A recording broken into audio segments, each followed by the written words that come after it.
كلنا كل يوم أنا هاعمل كذا، أنا بكرة هاذاكر الشيء ده، أنا هافتح كتاب، أنا هاصلّي، أنا هاحفظ قرآن، أنا هاروح الgym بكرة، بس بكرة ما بيجيش. أنا محمود شخص اتعرّض لكتير من التجارب والفشل لحد ما وصل للحقيقة. لو عايز تعرف إحنا ليه مش بنكمّل أي حاجة، اشترك في القناة.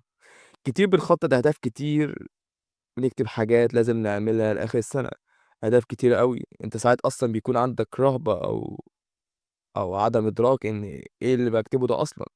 عقلك أصلًا مش مُدرك كل المكتوب ده هو هيعمله إزاي، بس بيدّيك نشوة اسمها نشوة الآن، بس كتبت، خلّصت، يالّا نمسك التليفون تاني، نشوف مين بعت إيه، يالّا نشوف حصل إيه هناك، أنت حرفيًا ريحت نفسك بس، يعني لو هدفك مكتوب إنه يخلص في سنة، فأنت عمرك ما هتحقق منه حاجة، وده ليه؟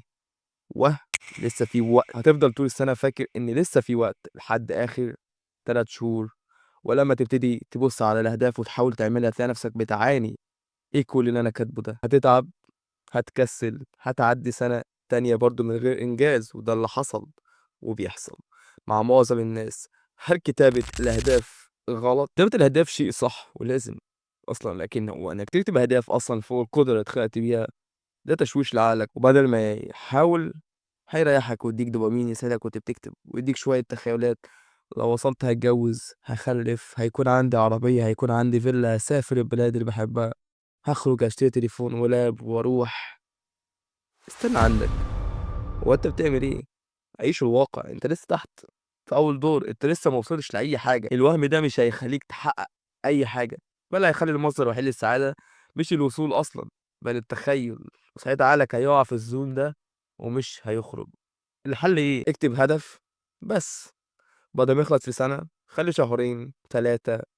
حُط نفْسك في الهدف، خلّيه زمن قليل عشان يكون في بالك كل يوم، بدل ما تقولش لنفْسك أنا هاحفظ قرآن بس كده، لأ، أنا هاحفظ سورة، سورتين، أنا هاحفظ جزء مثلًا، أنت كده حطيت نفْسك في مدة قليلة، فأنت هنا وكل يوم عقلك هيحاول يخلص بسرعة عشان يرتاح، هيقول دي مدة صغيرة، هاخلّصها وأكمّل لعب، لكن هتخلّصها وفعلًا هيكون عندك الدافع اللي يخلّيك تكمّل أكبر أو أهداف أكتر.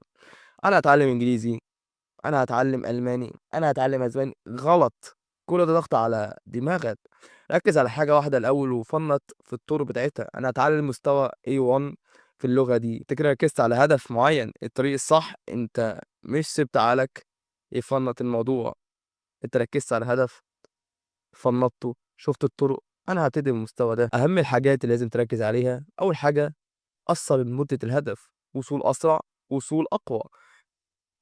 فنّط الهدف ما تسيبوش عايم كده، أنا هاعمل كذا وده في مستوى إيه وإيه وإيه، فلازم أبتدي بأول مستوى، وآخر حاجة توكّل على الله في كل حاجة، واستعِن بيه قبل أي حاجة، ولو عجبك الفيديو واستفدت منه اشترك في القناة واعمل لايك عشان أكمّل.